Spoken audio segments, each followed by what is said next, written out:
I'm working in my office and I hear somebody crying. Now, just to be fair, usually when I'm sitting in my office, I don't hear people crying.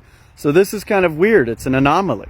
So I take off to go investigate, and sure enough, in the bathroom is an employee curled up on the floor, crying, kind of in the fetal position. I'm not a smart guy, but I can recognize when things are not as they should be. Now, I'd known for quite some time that this employee was going through some shit in her personal life and more or less using work as an escape from that shit. And that's completely fine because it never affected her work. Apparently, while she was at work, she got a phone call, specifically from her grandparents, and the contents of that call were just a little bit too much for her to handle. And it caused her to completely just shut the fuck down. After I talked to her for a little while, I realized she needs to go home. And she needs to stay home until she can get her life back the way that it needs to be, because nobody should have to deal with that amount of shit. So I was like, look, I'm going to send you home. You're going to take some time off, whether that's 5 days, a month, 3 months, I don't give a fuck. But you need to go handle your shit because that comes first. Now, the immediate reaction that somebody has whenever you tell them that you're not going to allow them to work for 5 days to 30 days until they get their shit handled is they worry about money. Because, you know, if you can't buy food, the world kind of shuts down. Here's somebody that's worked for me for 7 years, and they've never had a problem. For 7 years, they make me money hand over fist every single day.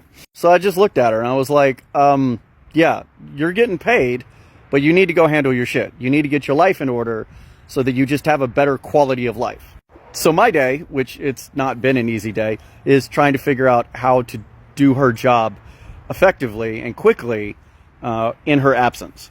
I'll figure it out. I'm not worried about that. Here's the question for you guys.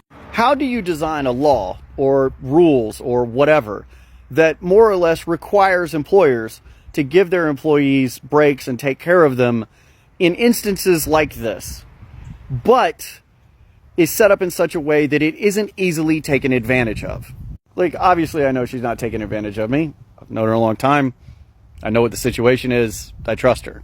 But as soon as you go and you make it a law, then, well, the world just falls apart because people are like, oh, I'm taking 3 months off and getting a paycheck. And that doesn't seem right, because you could just make up why you're taking the 3 months off.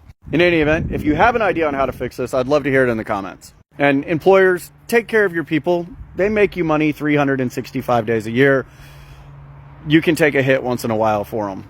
Don't be a douche and fire your people or send them home without pay. You were already spending the money on their pay. It's not a big deal. Shut the fuck up.